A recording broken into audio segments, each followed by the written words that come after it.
Support comes from the Missouri Forest Products Association. Missouri produces wood pallets, railroad ties, white oak barrels, hardwood floors, and more. Details on the variety of products made in the state are at choosewood.com. This is St. Louis on the Air from St. Louis Public Radio. I'm Alex Hoyer. Music therapy can reduce stress, anxiety, improve memory, elevate someone's mood, and it even helps with pain management and physical rehabilitation. For kids that live with life-altering medical conditions who are often in and out of the hospital for procedures and treatments, music therapy is one of the only places where they can truly let loose and speak or sing their truth. It's something Tracy Sanheinrich witnesses firsthand at places like Camp His Kids, a summer camp tailored to families affected by cancer and blood disorders. Here's Tracy performing camp life with last year's campers.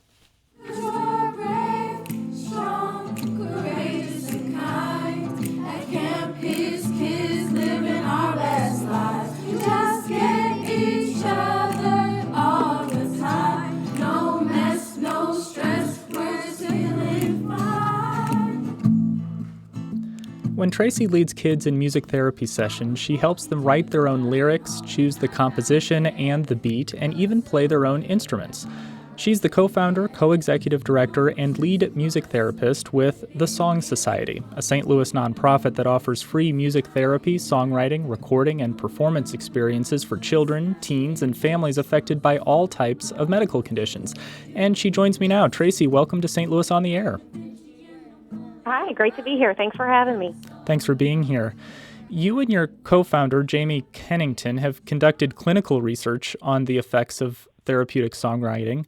Based on your research and experience as a music therapist, basically, why does music therapy work?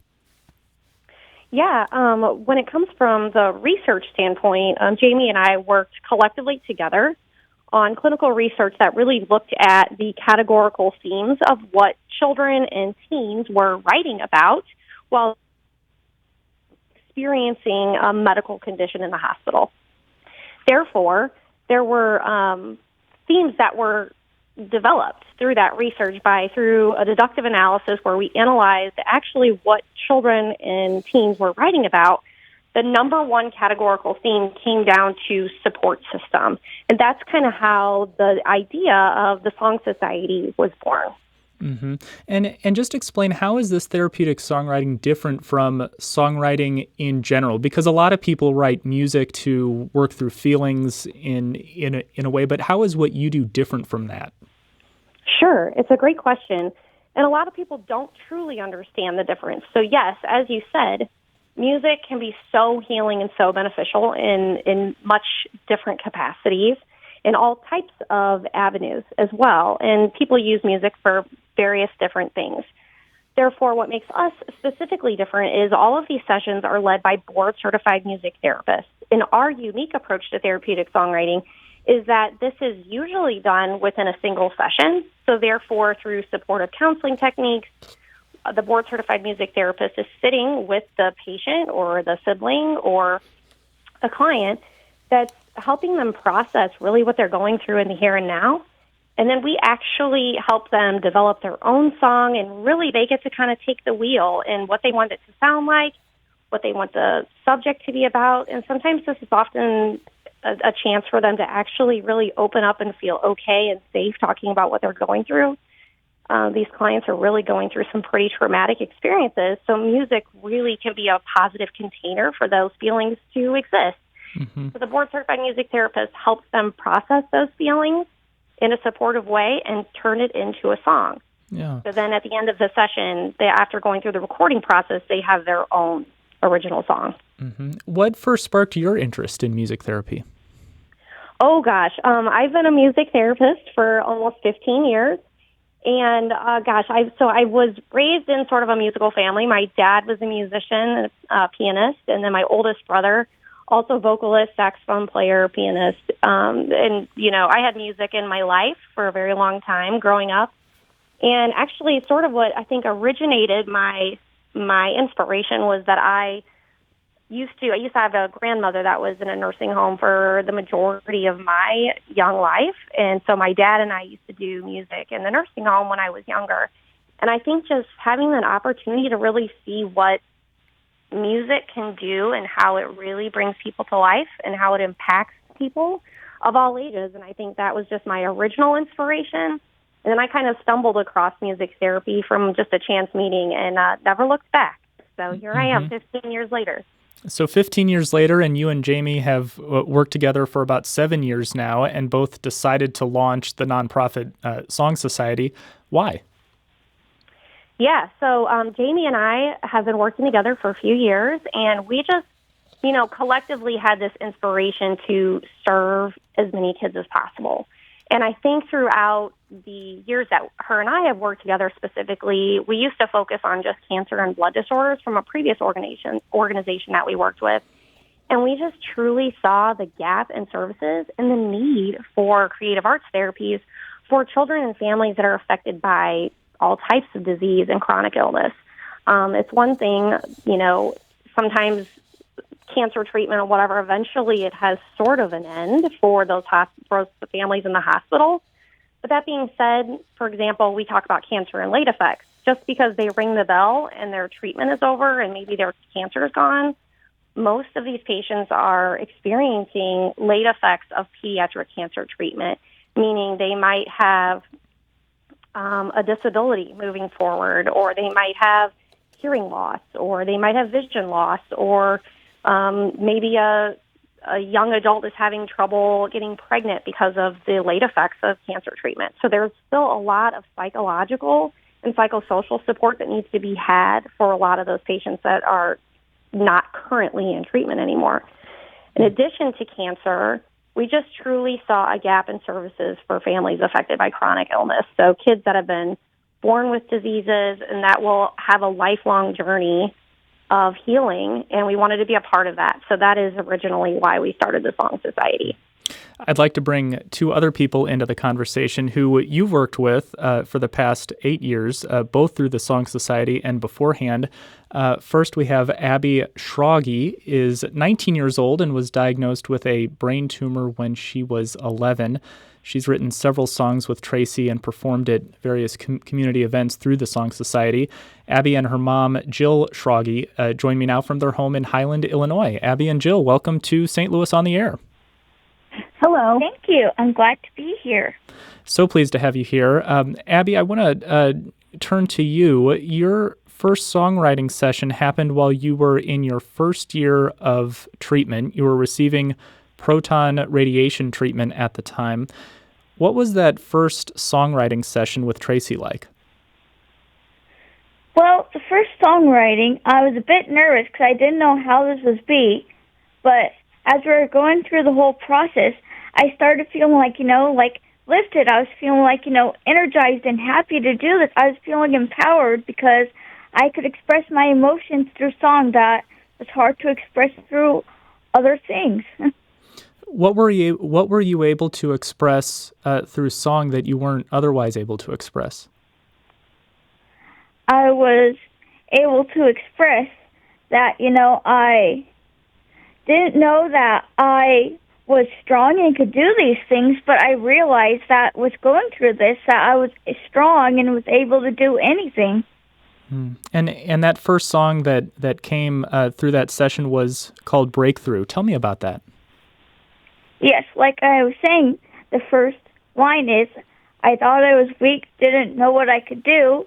And the next line is, and then this happened and I broke through, which is basically saying that, like I said, I didn't know what I could do, but then this happened and, wow, I realized I could do everything. Yeah. Jill, what do you recall from that session? I really didn't know what to expect going into it, but the experience was almost magical. The way Tracy talks to Abby and, was able to pull out some of those deep feelings, even that Abby doesn't acknowledge that are her feelings, and then she's able to put them into these beautiful lyrics. And Abby is so proud because she's able to actually express how she feels, even if she doesn't even know the right words to use for it. You said magical, just in a way that Abby expressing herself you didn't see before? Well, say she can tell me so many times how she feels and things like that, but, just even like the drawing the conclusion between the breaking through of like becoming stronger in one of her medical conditions in which she, there's a medical term called breakthrough that she actually experiences. And the fact that she drew those together and made her feel better and more, I don't want to say normalized, but kind of normalized about this whole experience, and that, it's okay to have these feelings and it's okay to go ahead and express this. Mm. Abby, had you tried to write songs before you met Tracy? Yes, I wrote a few songs myself, but once I met with the Song Society, my thoughts just flowed to my head a lot easier, and I could just get it out of my chest and out in words much easier with them. And since that first session, you've written and recorded 4 original songs with Tracy. Most recently, you produced the song Bloom Like a Flower. Let's listen. 'Cause I need love like I need air. I need to know that people care.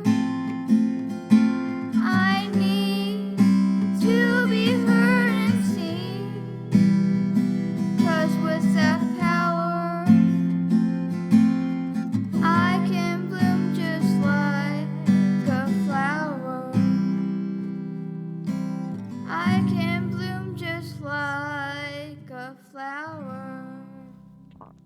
That's Bloom Like a Flower, written and performed by Highland, Illinois resident Abby Schrage with Tracy Sanheinrich of the Song Society.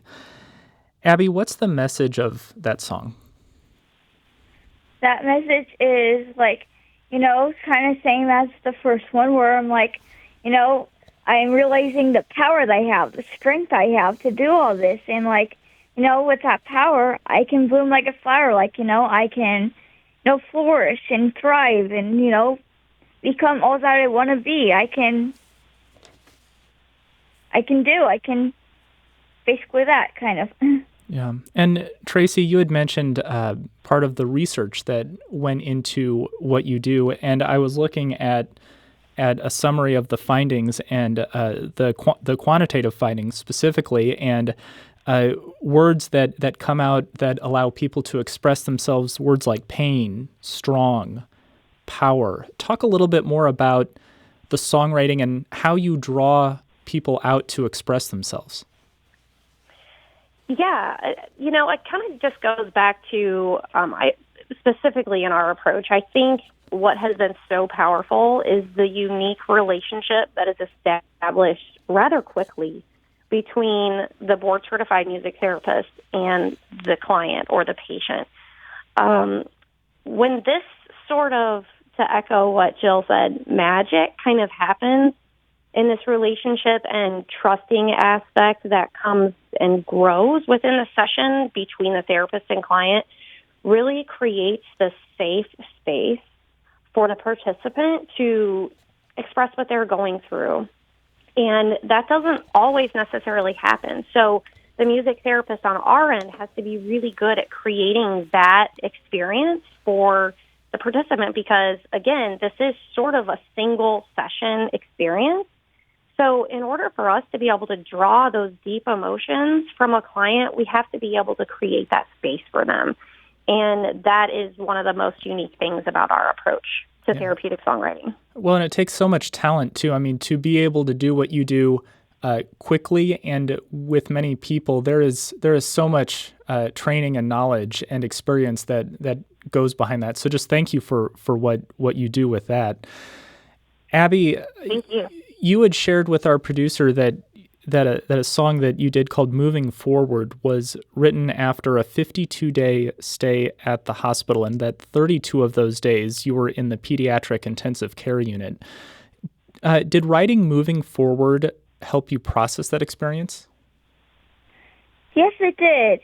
It helped me, like the Walt Disney quote, keep moving forward, made me think, even though I had this hard experience, I want to keep moving forward. I want to move past this. Even though it was a big part of my life for a certain time, I want to move past this. I can keep moving forward.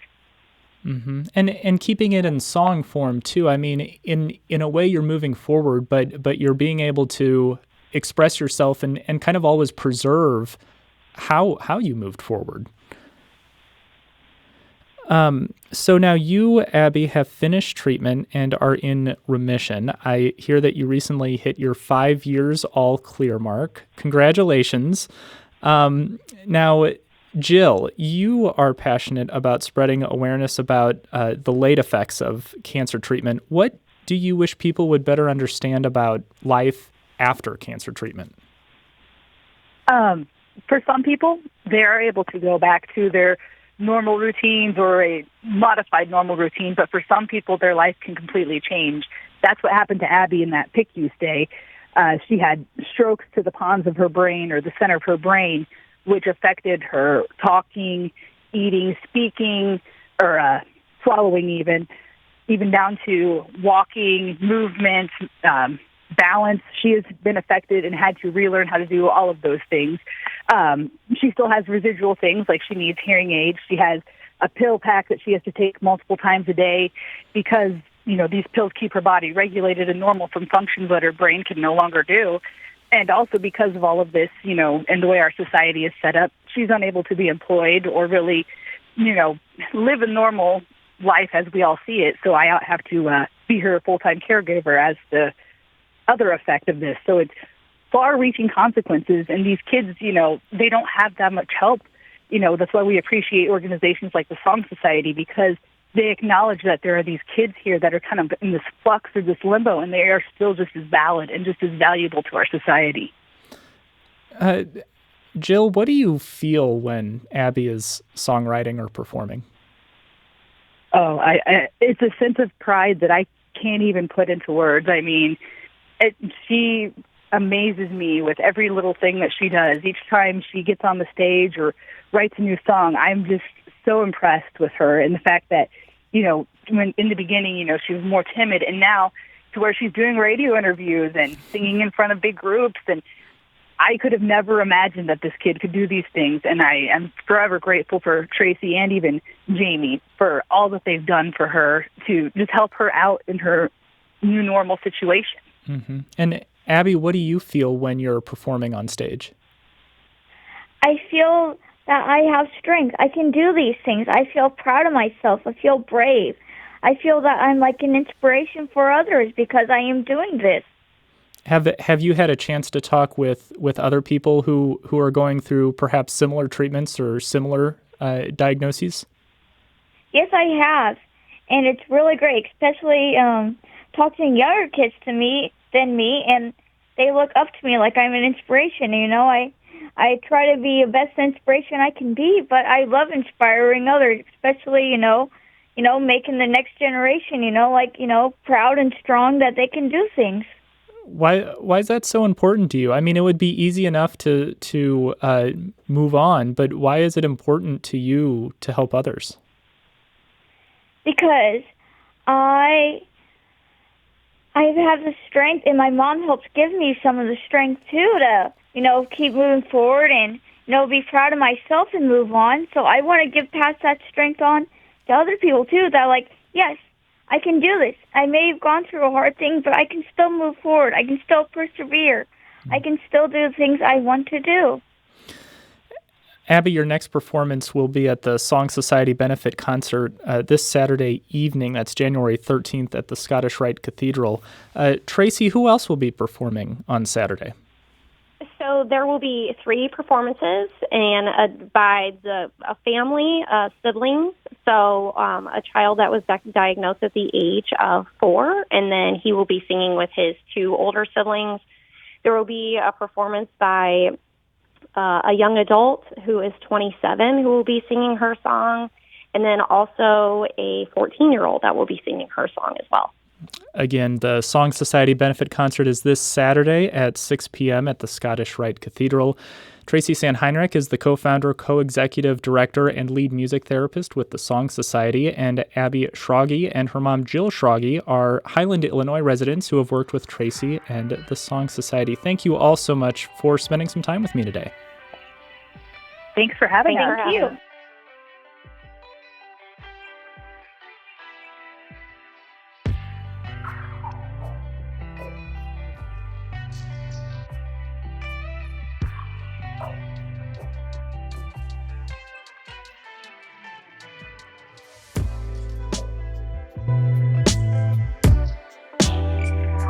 This episode was produced by Emily Woodbury. Audio engineering and podcast design by Aaron Dorr. Our executive producer is Alex Hoyer. St. Louis on the Air is a production of St. Louis Public Radio. Understanding starts here. St. Louis on the Air proudly supports local artists by using music from Life Creative Group. Do you find yourself regularly listening to episodes of St. Louis on the Air? Suggest us to a friend you think might enjoy our conversations. And leave us a review and rating on Apple Podcasts on the App Store. It's the simplest way to help people discover our show. Thanks. St. Louis Public Radio is a member-supported service of the University of Missouri St. Louis.